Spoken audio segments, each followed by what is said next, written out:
Good morning, everyone. Thank you for coming to July's Coffee and Conversation. I'm your host, Mike Haggerty. So, today, Steve and Steve are at Garden Spot. There is an employee, essentially like their annual employee picnic is today. So, they're on site there celebrating with Garden Spot Village team members.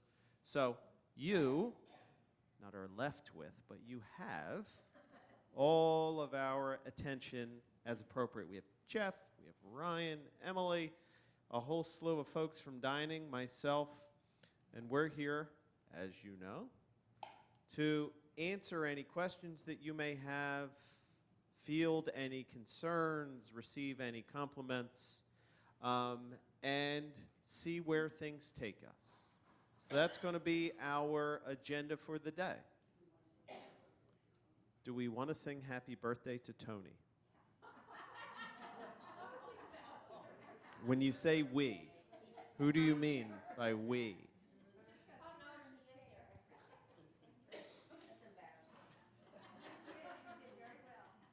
Well, last time it was Lou's birthday, and now it's Tony's birthday, and then we'll just keep going from there. So that is the preamble thus far. So does anyone have anything that is top of mind, concern from a maintenance or from a grounds or from a dining, from a life enrichment, any other perspective? Yes. Just a plus, the fellows were here yesterday, I guess it was, and did the trimming of the bushes outside. Very nice job. Nice cleanup. Things look very neat. And they worked in the courtyard, and that looks nice. Excellent, thank you. If you walk through the meadows, there's a lot of crabgrass. I don't know if the pre-emergence didn't work, but if they would hit it with the type of poison that will kill that, then they won't go to seed and we'll have more of it. Okay, so something they want to look at across the area. I sent something to Albany's way. Ryan, crabgrass in the meadows? We got a thumbs up. Speaking of meadows, cottages, etc., we had somewhere in the range of 36 people give us their electric bills over the course of a year. We have done, believe it or not, we've done actually really good work. And we have been able to work with our energy consultant, with Nate Weber, and we will present to everyone that gave us their information, I would say in the next week or two. We will present you with exactly what you have spent over the past 12 months per month, what we project, if you do nothing, you would spend over the next 12 months, and what we will increase your monthly fee by if we take over your electric bills. It's going to be a very simple letter with simple and clear information that we can talk through at any point in time. And every single person that's going to receive one of these letters, it's a little bit of an improvement than what you're doing now. A couple dollars here a month back in your pocket. So I'm looking forward to sharing that with you all. I can't share specifics because everyone's is different. But that information, if you shared with us, we should share something back with you relatively soon, next week or two.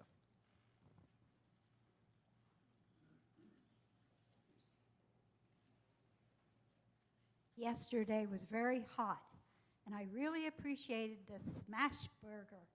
The sauce was great. Thank you so much.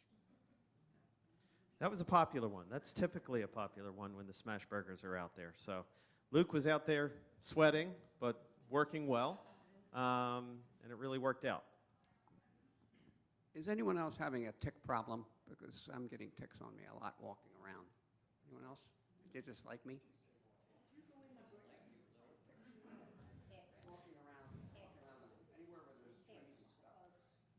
Something to keep in mind too, Ryan, if there's any tick issues that pop up.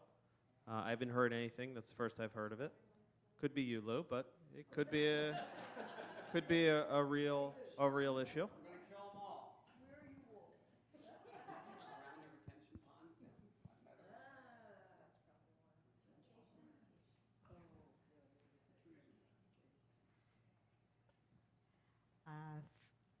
Can you hear me? Oh, okay. First of all, I'd like to compliment them for being so quick. I had a problem with my screen door and wasps. They were there within a day. The screen door was fixed the next day. I really appreciate it. I think they're terrific. At least they are in apartments for me. And then I have one other issue that was brought up kind of on the third floor. But the entranceway to the apartments is not very attractive and is badly in need of repair on the pillars. All around the pillars, the paint has peeled off, so that, you know, that's your first impression of what the apartments are like. They used to be really beautifully decorated, I thought. But definitely the painting, that could be a quick fix. Are you saying the main entrance to Oak Tree? Yes, Okay. Okay, that's Yes. something to outside, Keep in mind. outside. outside. That's Jeff, where the Jeff pillars is nodding are. his head. Okay, we can take a look at that and add that to Okay. our list. Great, Sure. thank you. And Kay, while you have the microphone, I just want to provide a little bit of an update related to the Oak Tree third floor.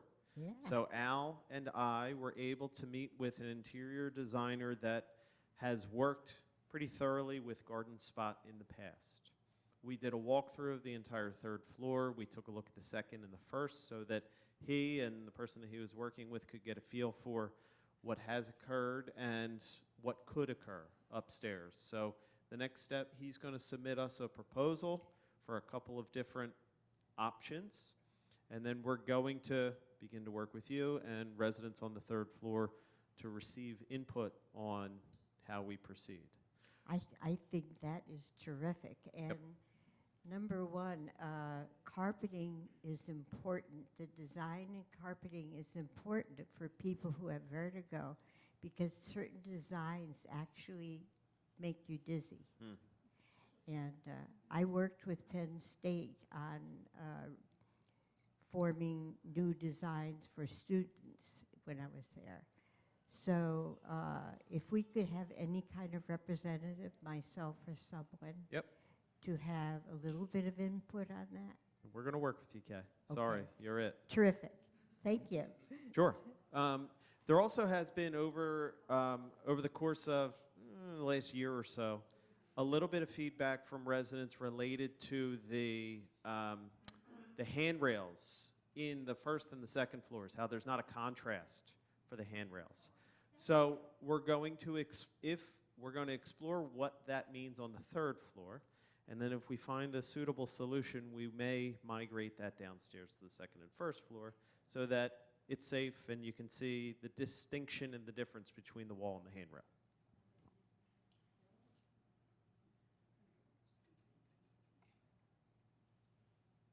I'm not sure about the rugs on the third floor because I thought it was already, we were trying to keep the design for the first, second, and third floor the same. I think they already, I heard before many years ago that we already had the rug. No? Okay. We don't have the actual rug, no, but you can see the first and the second floor designs are relatively similar. The basic guideline that we have given the designer thus far is we would like to have it feel as if you're not going to some foreign place. If you go from the first floor and the second floor, they look and feel the same. You don't want to go to the third floor and say, wow, this doesn't match. But we don't want to give them too tight of parameters where we can't loop in some creativity and some new ideas. So that's something that they'll have to manage, and we'll guide them appropriately. How's that for guidance? Do this, kind of, not really, but not that.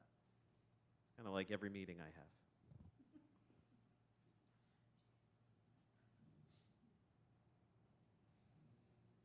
Any more updates on what's going on with the Upper Frederick with the Planning Commission? Have another meeting coming up? Okay, so Lou asked related to the Upper Frederick Planning Commission. Again, two big projects on the docket. One is our new independent living. That's in a couple of different buckets, but the main one that we're looking at this particular point in time is the apartment complex. 45 units, jettison off the Oak Tree Apartments in the large grass space over here. You can all kind of tell where it is. For that project and for that master planning piece, the proposal has been submitted to the Upper Frederick Planning Commission. We had an initial meeting with them in mid-June. It was a public meeting. We had some Frederick residents, one Frederick resident there with us, checking things out. Our next step is that we hope that we're going to be on the docket with the Planning Commission for their August meeting. Our hope is also that not only will that be another review, but that will be a point where they approve our proposal. It's not a guarantee. That's our hope. But it's a reasonable hope. At that point, once the Planning Commission would approve, if they would, the next step is that it would go to the Upper Frederick Board of Supervisors for review and hopeful approval. So if everything goes our way, which it's not in our hands, so we can't really guarantee it, there would be review and approval by the Planning Commission in August, with review and approval maybe October by the Board of Supervisors. Again, all of that remains to be seen. None of that is in our control, but that, if everything goes the way that we hope, that's how that would look. Jeff really doesn't want to answer any questions today. For the PTOT body shop space, I know I've been saying this for a while, but I've been saying the same thing. At least I'm still telling you the truth. What we're waiting for is a rooftop HVAC unit to be delivered and installed. And then that will kick off the work that will need to be done in terms of renovating that space. The work to renovate that space is very limited comparatively. You're talking 2 to 3 months of work. So when that thing delivers and is installed, those teams are ready to go. What we have been told and what we have been sharing the entire time, and we had a meeting yesterday of when this would be, we have been told August. August has 31 days. And it's July 17th. So we still were told August yesterday. So that's the truthful answer that I have.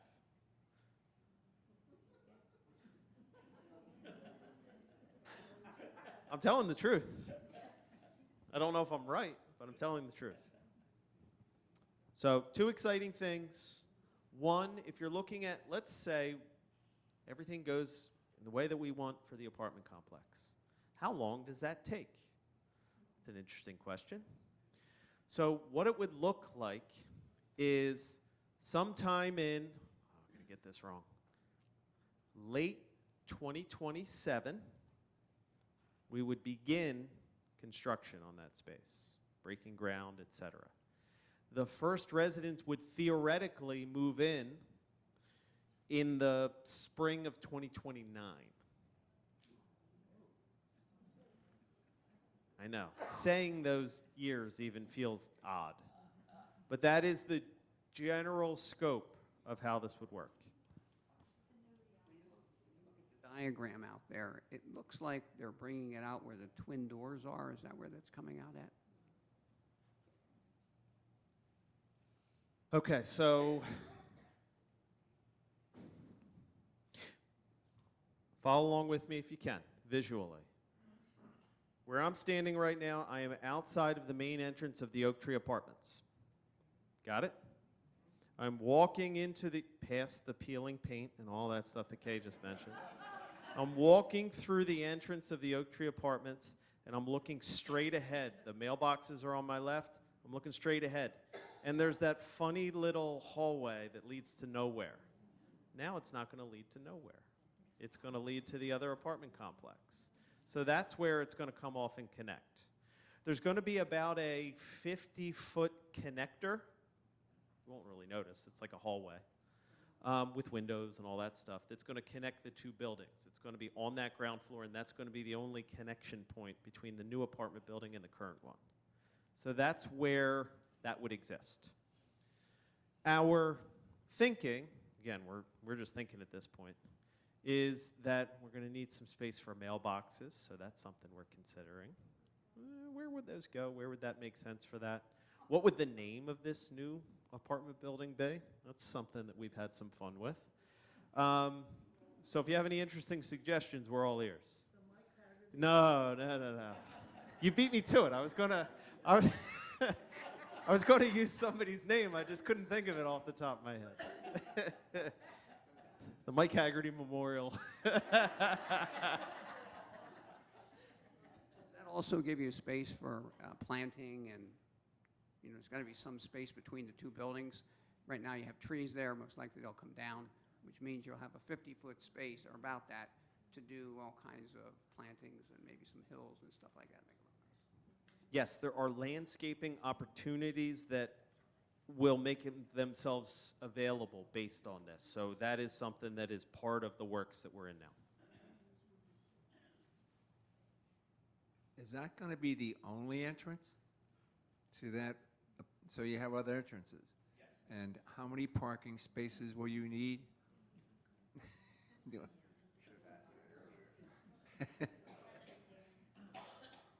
I don't, off the top of my head, I don't know how many we're planning for, and I don't know how many technically we need. What we technically need, we're going to get, or we're going to put into the plans. What do we need? I'm not certain on what that is. In this one, in the way that there is in Oak Tree, there's not a garage, an underneath garage that we're going to create. That one's not on the plans. It's more expensive than you would think. So an underground garage is very expensive. So that one is unfortunately off the table in this instance.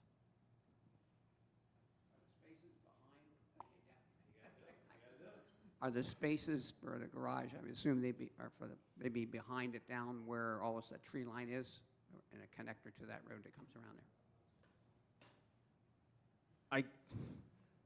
I think we'll have to look at the drawing to kind of take a second look at that. I don't know if I can give you the full scope of that.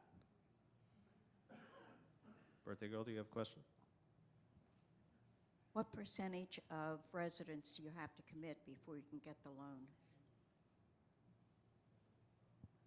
So I have an easy answer to this, but I want to give you my spiel. So I'd like to do that every now and then. So the answer's somewhere between 70 and 75%. What we hope to do is kind of the same time that we receive approval from the township, start to market that product. There's been a lot of legwork already to begin that process and to think through and to get things ready for that, for the sales team, Reed, Lisa, to get that moving and going. Once we reach a critical mass, which is about 70% of apartments spoken for, and that means residents who have put a down payment on that space, then we can turn around and take that to the bank or take it to bondholders and say, okay, we have a viable product here and we already have 70% of the units sold. Let's move. And at this particular juncture, that project is in the $30.5 million range. Great idea. We have the building, maybe we use our own staff, I'll even help, I'm a carpenter, and change that building down there into an apartment that's going to look like in the thing, and that way we aren't wasting too much money. Do you mean the trailer? Yeah. We're doing that. Yeah. We're going to do that. We're going to use the trailer as what it was before, which was a marketing piece for that old project. We're going to use it for the new project. So we got it. And then one of those days we'll have a bonfire with it, but not today.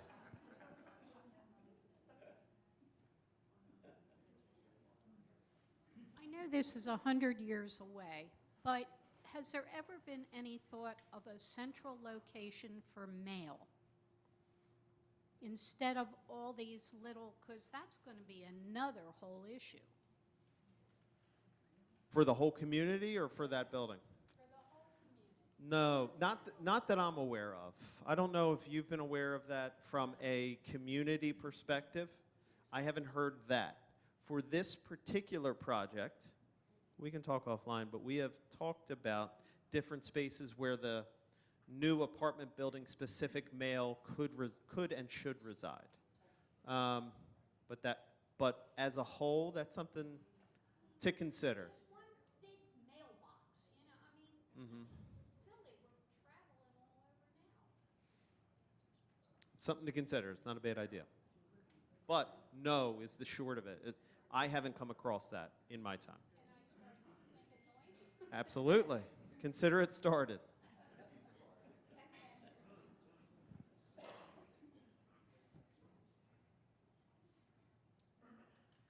I know this has been asked many times, but I'm going to ask again. I never can get a grasp of, we're adding all those people and then possibly over here.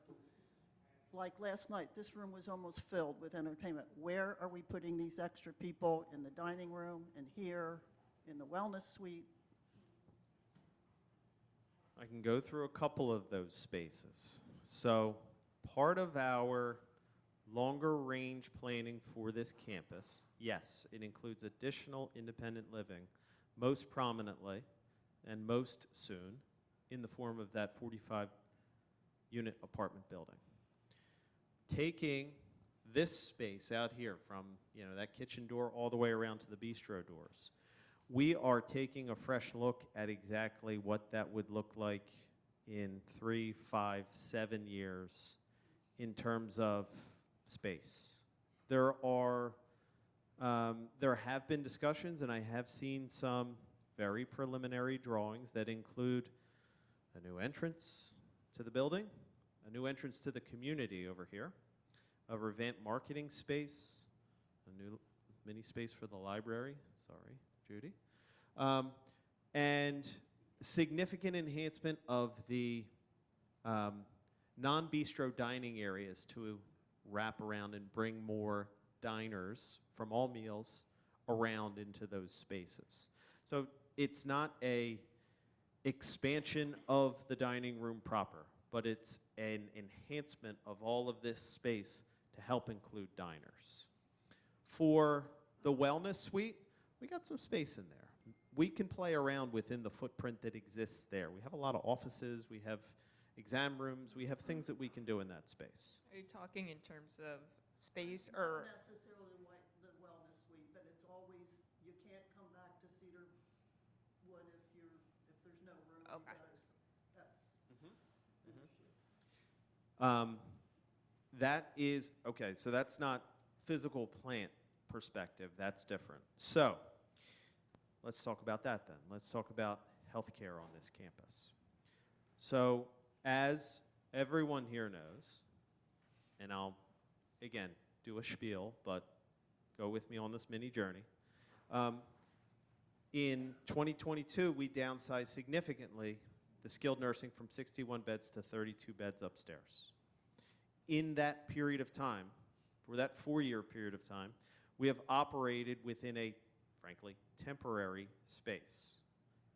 Temporary can mean a lot of different things to a lot of people, but 4 years is a long time for temporary. What we are examining and continue to examine is what makes sense for healthcare on this campus. Right now, we deliver healthcare in Aspen Village through personal care, in Magnolia House through personal care, and in Cedarwood through skilled nursing. What we are exploring is, does that model make sense for us now and in the future? And what would it cost to build a new Cedarwood? What would it cost to renovate, appropriately, the third floor as it exists?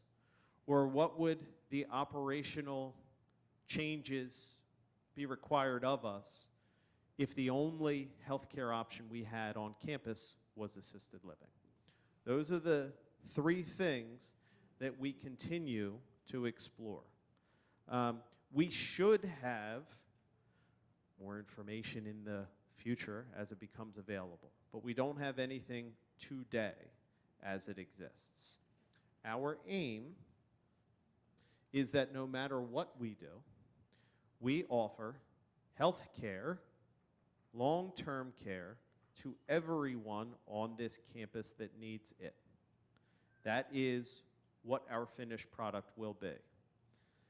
Now, there are times, as we know, as everyone knows, where there is not a bed or a space available for a person or people. That is the nature of where we are and what we can offer. And when that does occur, what we do as a team is we work with where that individual is, their families, and everyone involved in the process to bring that individual home as soon as we possibly can. That is what we can promise in those particular scenarios. But that's my spiel. That's what I have. One and then two. Is there any future for a cardiologist to be here on campus? It would be nice if we had a cardiologist or other specialists that are not coming here on a particular basis.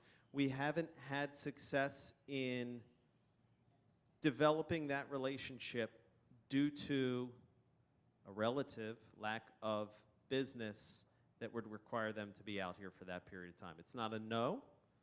Really, it's no skin off our nose if it happens, right? We're always open to it, but we haven't developed that relationship yet where we could make that happen. Two experiences I've had with people that have had that situation occur. I won't mention the names of them, but they were put in different places. The good news was that as soon as the place opened up for them, they were able to move in.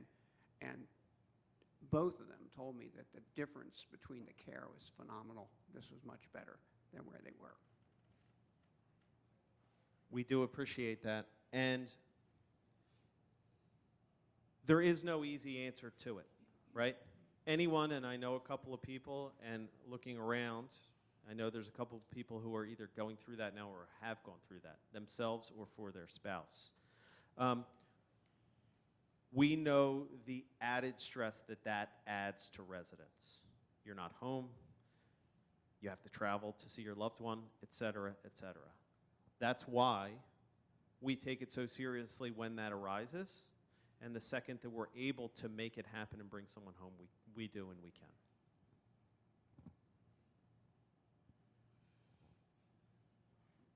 Is it true if you decide to have your own doctor and you run into a brief issue here, they can't treat you?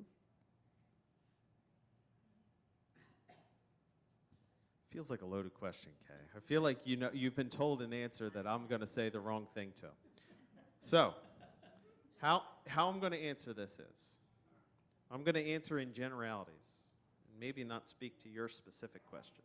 Generally speaking, if you're in Cedarwood, if you're in skilled nursing, we require you to utilize the physician that we provide. When you're in Magnolia House or Aspen Village, we have the same practice. We strongly encourage you to use Suburban Geriatrics, our physician group. We don't require it, but we strongly encourage. In residential living, that is not the case. It is a personal choice as to who you would use. Now, we can offer suggestions and urges, but it is a personal choice on who you would use for your physician. Did I step in anything? I don't think you stepped in anything. But to answer your question a little more directly, if you have an outside physician, you can't be treated by the physician here in independent living until you would transfer to the in-house physician. So our nurse is Lori, and she's only available, she's here Monday, Wednesday, Friday, and can do limited things. It just depends on what it is, and also there is some cost for some things, but if it's like a Band-Aid or something like that, that's something we can work with. She also can follow up with you on different items, but again, she's here about 20 hours a week, and she sees a number of residents during that time. She does have a case management load as well. So there's not always a nurse available for residential living, and that outside doctor wouldn't be able to treat you or the nurse practitioner unless you have them as your primary for independent living.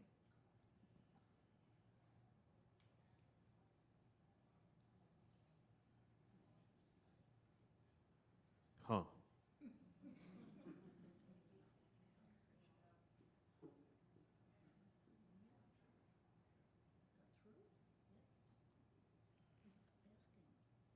I was just saying, if you had a brief issue, like I happen to have had, with blood pressure or irregular heartbeat, they can't come up and help you. They say call 911.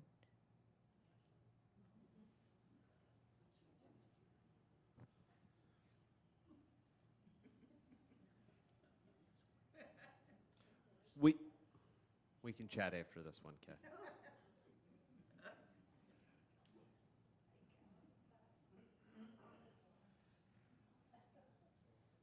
Is Frederick actively trying now or in the process of changing from personal care to assisted living? Because I'm sure that's a long, drawn-out process. We are exploring that option, yes. So right now we have personal care in Magnolia House in Aspen. We are exploring what it takes and applying to move our personal care license to an assisted living license. What does that really do? In reality, very little. It changes the license on a piece of paper. You're still managed by the Department of Human Services. Everything in Cedarwood, Aspen, Magnolia House, and independent living remains the same. Everything remains the same for residents, team members. So very little, everything remains the same other than that name.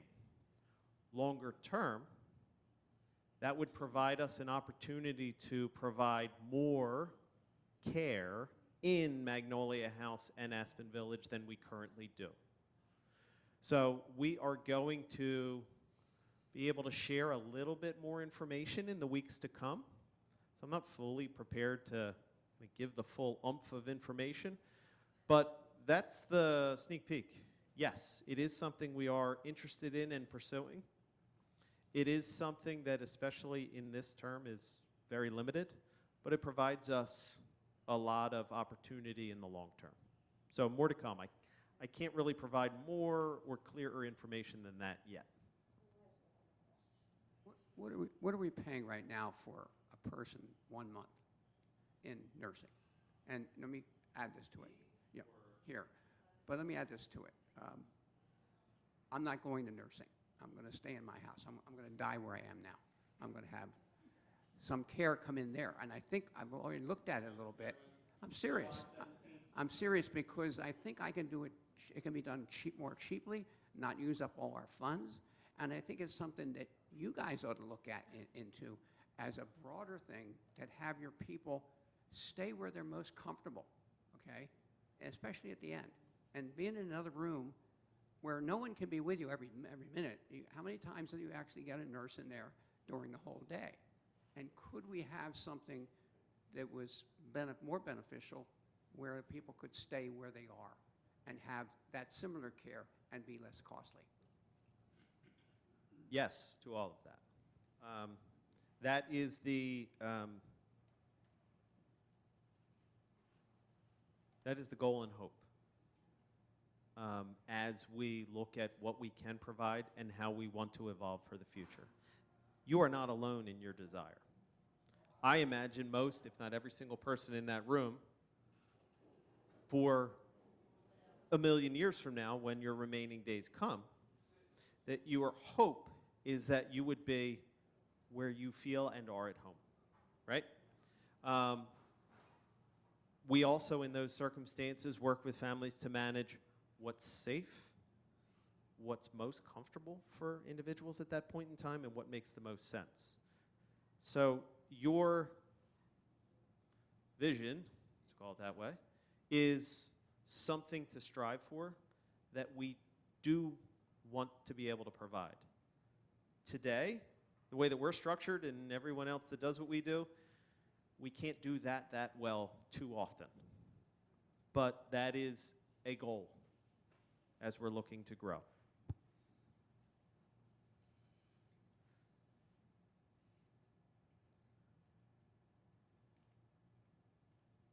Anyone have anything lighthearted to end on, or are we going to end on Lou's eventual passing?